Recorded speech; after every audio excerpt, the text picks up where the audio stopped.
మీలాగనే నేను కూడా government job మీద ఇష్టంతో దాదాపు 11 సంవత్సరాల క్రితం 8,400 ఈరోజు ప్రమోషన్ తీసుకొని ఒక డిప్యూటీ ఎంఆర్ఓగా 11 సంవత్సరాల తర్వాత నా జీతం 60,000. చూడండి, ఇక్కడ స్టేజ్ మీద ఇప్పుడు 50,000 దాటిన వాళ్ళు ఎంతమంది అంటే 10 మంది దాకా వచ్చారు.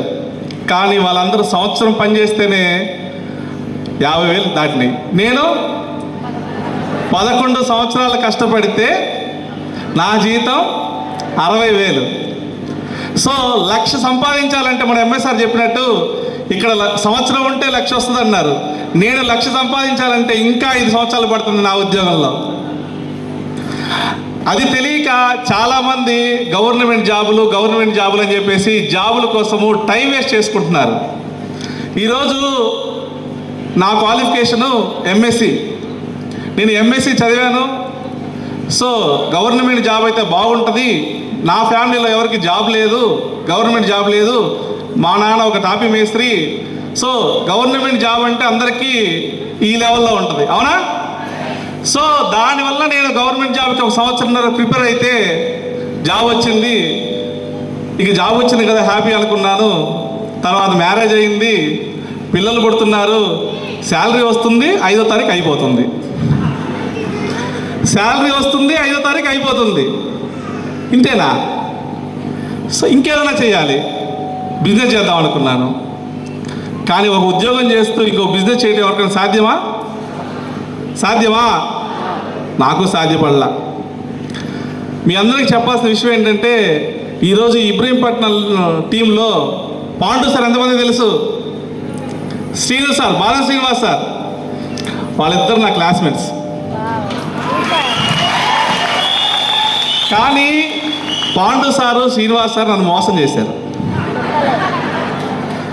ఈ అవకాశం 5 సంవత్సరాల క్రితం వాళ్ళకి తెలిస్తే నాకు చెప్పడం మర్చిపోయారు. నాకు జస్ట్ 3 నెలలు అయింది తెలిసి. 3 నెలల క్రితం తెలుసుకున్నాను.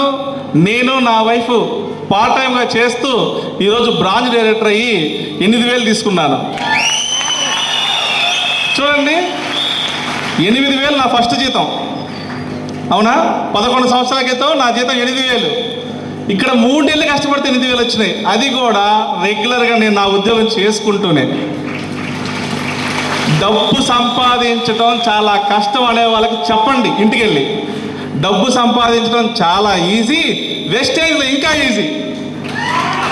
చూడండి, ఏ ఉద్యోగం చేయాలన్నా నిద్రలేసిన తర్వాత 10 గంటలకు ఆఫీస్కి వెళ్ళాలి, బాస్ చెప్పింది చేయాలి, 5 గంటలకు 6 గంటలకు ఇంటికి రావాలి. ఈ వెస్టేజ్లో ఎవరికన్నా బాస్ ఉన్నారా? ఎవరికి బాస్ లేదు. మన శ్రీశైలం సరే కదా సార్, మీ పేరు? మన గారు ఒక రైతు, ఉదయం తన పని చేసుకుంటూ ఈ వెస్టేజ్ చేస్తూ ఈరోజు 44,000 సంపాదిస్తున్నారు. ఈరోజు ఇక్కడ చాలామంది స్టూడెంట్స్ కూడా ఉన్నారు. ఇక్కడ స్టూడెంట్స్కి నేను చెప్పేది ఏంటంటే దయచేసి మీ జీవితాన్ని గవర్నమెంట్ జాబు, ఇంకొక జాబ్ అని చెప్పేసి టైం వేస్ట్ చేసుకోకండి. ఎందుకంటే ఒక్క నిమిషం ఆలోచించండి. మన ఇంటర్మీడియట్ డిగ్రీ కంప్లీట్ చేసే టయానికి మన ఏజ్ 20 నుంచి 22 సంవత్సరాలు ఉంటుంది, అవునా? ఈరోజు ఇదే స్టేజ్ మీద 22 సంవత్సరాలు కంప్లీట్ అయ్యి జస్ట్ డిగ్రీ ఫైనల్ ఇయర్లో ఉన్న ఒక మేడము 80,000 శాలరీ తీసుకుంటుంది. డిగ్రీ కంప్లీట్ అయిన స్టూడెంట్ 80,000 తీసుకోవడం గొప్ప. 35 సంవత్సరాలు ఫ్యామిలీ బర్డెన్స్ అన్నీ ఉండి జాబ్ కోసం స్ట్రగుల్ అయ్యి ఎప్పుడో వచ్చి ఒక 50,000 కోసం మనం వెంటబడి కష్టపడి ఒక ఉద్యోగం తెచ్చుకొని 50,000 తీసుకోవడం గొప్ప? చెప్పండి. చిన్న వయసులో జీతం రావటమే గొప్పతనం. ఎందుకంటే ఈరోజు వచ్చిన జీతము రేపు డబుల్ అవుతుంది, మన వెస్టేజ్ ఇంకా డబుల్ అవుతుంది. మీ అందరికీ ఒకటే చెప్తున్నాను, ఈ వెస్టేజ్లో ముందుగా ఎవరైతే ఐడి తీసుకుంటారో వాళ్ళు అదృష్టవంతులు. ఎందుకంటే ఇక్కడ అప్లైనరు, డౌన్ లైనరు. ఎప్పుడు అప్లైనర్ అంటే మనకన్నా ముందు జాయిన్ అయిన వ్యక్తి, అతను చాలా అదృష్టవంతుడు. ఈరోజు ఒక ఐడి తీసుకోవడం వల్లనే ఈ ఇబ్రహీంపట్నం టీము ఇంత పెద్దగా ఉంది. ఈరోజు ఈ బూట్ క్యాంపు తెలంగాణలో మొట్టమొదటి బూట్ క్యాంపు తెలంగాణలో వీళ్ళు పెట్టి ఇంత సక్సెస్ చేయడానికి ఆ కారణం జస్ట్ వెస్టేజ్ ఐడి. అందరూ కూడా ఈ అవకాశం చాలా పెద్దది, అవకాశం అర్థం చేసుకోండి. సో అందరూ ప్రయత్నించి ₹1,00,000 సంపాదించుకోండి. నా డిసెంబర్ గోలు 1 lakh సంపాదించాలి ఈ వెస్టేజ్లో అని చెప్పేసి మీ అందరికీ తెలియజేస్తాను. Thank you sir, thank you very much.